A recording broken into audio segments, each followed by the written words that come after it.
Hey guys, so today's Chiari conversation is regarding why I chose to have brain surgery. So, just a little backstory. I believe I've been dealing with Chiari malformation my entire life.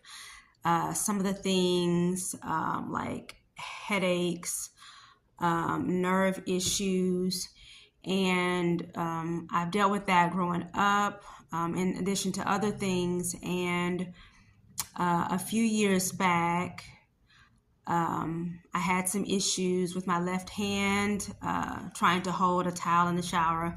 Went to urgent care. They sent me to get an MRI. I went to go see a primary care physician, and the MRI said that I have Chiari malformation. Had no idea what any of this was, all new to me. So the primary care physician, instead of sending me to a neurologist, he sent me directly to a neurosurgeon. Neurosurgeon talked to me about everything, told me that we can just watch the Chiari.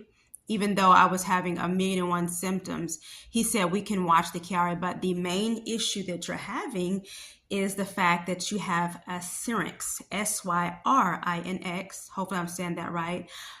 He told me that I only had a few nerve fibers left in my spinal canal where my Chiari was sagging. He told me that because the fluid had built up so much so in my spinal canal that I only had a few nerve fibers left. Okay, so only a few nerve fibers left. So basically, he told me that if I did not get the surgery, the brain surgery, that I would eventually become paralyzed from the neck down. And the day I learned that, I literally, by the time I got to my car, because I asked him, I said, so can I just do like can I go to a chiropractor? Is there any other solutions? And he was like, no, the only solution is brain surgery. So when I left my appointment, I got to my car and I literally broke down crying, like literally. It it really did affect me. It literally took me 2 years to actually come to terms. I did tons of research. I was on the computer researching, I was online, and I knew that he was a good surgeon because I was referred to him. But like I say, even for any doctor, I'm going to go do a thorough research. I go look at Google reviews. I look at what people are saying. And yes, he's the best of the best. He was in the local magazine for awesome doctors. But even still, I was like, okay, let me do some research because there's got to be a different way, because I did not want to go through surgery. And I just kind of pushed it to the side. Like literally, I would have times where I would just start crying because I feel like nobody understood not just what was going on with me with the Chiari malformation, but no one, was in my position. I'm like, he's saying he's going to, cut my skull, remove a piece, remove C1 and C2 of my spine, replace it with pig skin. And to me, that was super frightening. So I just kind of pushed it to the back burner. My youngest daughter was diagnosed with severe scoliosis, so I focused more on her, getting her together, and did research, but I was just too scared. Every time I thought about it, like it really stressed me out, which added to the Chiari malformation symptoms I already had. So one day my husband was like, now that, we've got, our daughter squared away regarding the scoliosis, because I found her an actual chiropractor that has this awesome boot camp. And initially, I think she was diagnosed with scoliosis that was at 65 degrees, I think it was. Then just with the boot camp, it got down to 54. But when she first started, she had like a serious hump in her spine, you could tell. But now that she went through the boot camp and she's wearing the brace, it's all getting better. So at any rate, I was really focused on her, just trying to find things to keep busy so I wouldn't worry about myself. And so one day my husband was like, okay, now you need to focus on you. What about your Chiari malformation? And so I think that night I literally could not sleep because I cried all night long because now the reality was back. And so I do know that, like, I was like, I'm more scared of the surgery than the plethora of issues I have, with the Chiari malformation, the headaches, the ringing in the ears. It was just crazy. The spasms, the vision issues, balance issues, just stomach issues like tingles and sharp pains. And I have so much stuff going on, but even though I was dealing with that stuff, I felt that paled in comparison to going under the knife and having surgery. So that night, when my husband and I discussed it, I literally broke into tears and could not sleep that night. And so I finally came to terms that I need to go ahead and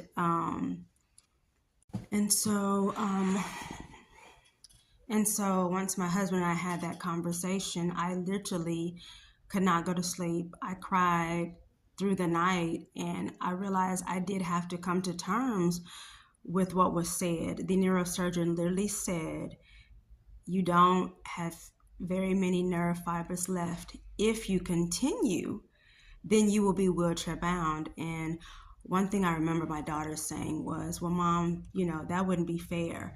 If you're not going to take care of yourself, that's very selfish towards us, because then we'll have to take care of you. And that just also kind of gave me a wake-up call that, okay, let me focus on me. I've got 5 kids, but let me focus on me. So with that, I prayed about it and finally decided to have the surgery. Because I did not want to be wheelchair bound. I did not want my children having to take care of me and bathe me because I could not even move. Like, to me, that just sounds like the scariest thing. And even though, the thought of having surgery compared to all the issues I was having, now that I've actually had the surgery, I'm so glad that I did. I'm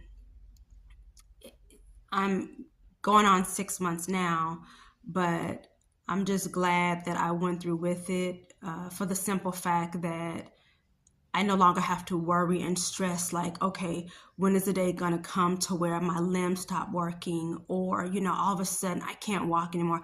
I no longer have to worry about that. I know that I do still have to get MRIs. I think when the 6-month mark comes, I have to get another MRI just to check to ensure that the fluid is flowing like it should be. But yeah, so I decided to have the surgery, and honestly, it wasn't even really my decision. It just wasn't even another option. Like, literally, this was it: either have the surgery or become paralyzed. And yeah, so I got the surgery, and like I say, I think it was the best thing that I could have done. And I got it solely for the issue of the fluid on the spine. But the surgery for the fluid on the spine and the surgery for the Chiari malformation is the exact same surgery. So he removed, I think he said 3 centimeters by 3 centimeters, and then he moved a portion of the C1 and C2, and then he replaced it with a Durapatch, which is some type of pig skin. So, like I say, I'm going on 6 months, and I actually feel really good. I know I'm rambling, but like I say, I got the surgery for the fluid on the spine, but it's actually helping me with the Chiari because it's the same surgery. Like, for instance, the tinnitus in my ears was absolutely driving me crazy. I could not think. It was so loud in addition to everything else I had going on. And now that I've actually had the surgery, I'm in the healing process. It's not crazy anymore. I literally periodically hear like even right now I can hear it. It's just a quiet whisper, which is so much better than the crazy ringing sound that I couldn't even think. I literally couldn't even think. And then regarding the headaches, before the surgery, I was having migraine headaches. I was having cluster headaches that were really bad. And then it would happen like quick cluster headaches would happen like 5 times in a row. And this was happening often. I was actually taking pain reliever on the regular, you know.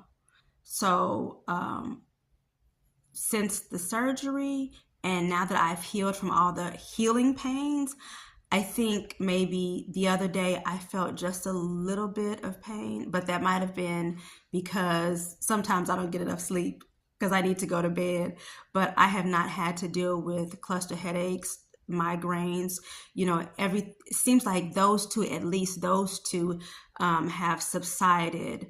And so I'm just waiting on, some of the other symptoms, which, like I said before, I think the neurosurgeon said it may take like a year for not everything, but those things that does subside, it may take a year for that to happen. I'm hoping everything subsides, but yeah, so that was the reason why I had to have the surgery.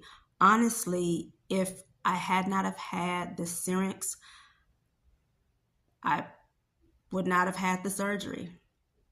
I would have just, and I'm praying that everything heals, but I literally just would have continued to suffer. Because to me, having the surgery was super scary. But now I'm so thankful. I'm so glad I did. I would have done it all over again if I had to, if I'd have known what I know now, especially as I document, the healing process. I wouldn't change it. So it all seems scary, you know. If you have a syrinx or if your condition is so bad that you can't cope daily, you're having migraine headaches, you're vomiting, you're having major vision issues, because, as we know, all the symptoms are different for everybody. But if it's so bad that, it's too hard for you to cope, like at work or just, in daily life, and your neurosurgeon is giving you the option to do the surgery. I'm not pushing anything. I'm just saying you have to just weigh your options. Do you want to continue to live like this? Is this something that you can deal with on the regular, like taking medications? If you can deal with that, then okay, but I know I've heard of so many people who have it really bad and they're looking like, no, let's get this surgery, so on my page, I just have a lot of information. I decided to just document my journey, with Chiari Malformation, through the surgery process. And on my page, on my playlist, I've got a ton of videos, just showing the process when I went in the hospital, what my incision looked like, the healing process. I think I've got one where I've got 3 months worth of incision healing, and I'll talk about this in another video, but I ended up getting hypertrophic scarring because I should have used a scar gel. Scar gel, like Myondra scar gel to stop the excess collagen. And I'll show you guys that real fast. Like I say, I am about a little over 5 months. But I'll show you this. But I suggest if you do go through with the surgery, make sure you're paying attention to your incision, because I thought it was a keloid, but it wasn't. But it started to get really thick and itchy, and even now, almost 6 months in, the skin is so thick to where, like, if I lay down for a nap, I literally have to take my head and pull it down like this because the skin pulls, it's dry. And I went to the dermatologist, and that's how I found out that it was hypertrophic scarring. And she said it doesn't heal from the inside. It only makes skin from the outside, which was great. And she said that if I wanted to, the only solution would be to get steroids. And that would be like 10 needles going in my head at a time, multiple times throughout a time frame to stop the growth of the keloid. I'm sorry, not the keloid, the hypertrophic scarring. But she did say after 1 year that the growth would stop. So I guess that's good. I'm just hoping that it doesn't grow anymore. So what I've been doing is just kind of massaging it and, keeping it, the gel on it or some type of lubrication so that it can stay moist and not be itchy and dry. But I'll show you guys that real fast.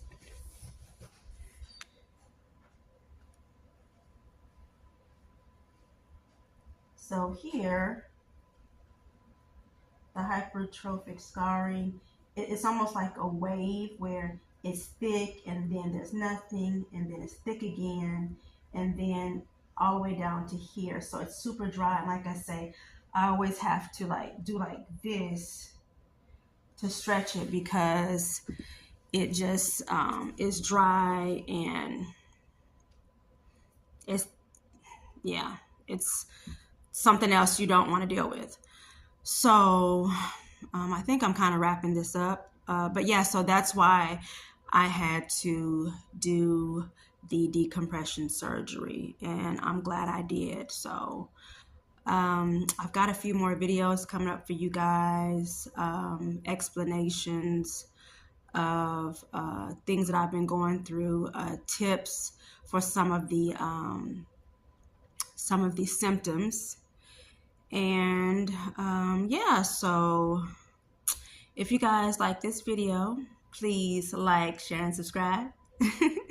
And just praying that everyone does well on their journey and keep your head up. I know it's hard.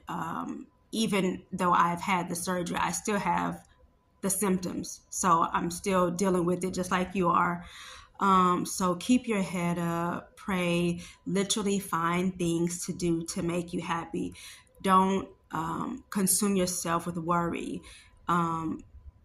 Just try to live life the best you can because we're all going through the same thing, but on a different level. Everybody's got different symptoms, but we're all basically in the same boat trying to figure this thing out. So just make sure you keep your head up and continue to move forward as we all try to grow and learn about this Chiari malformation thing.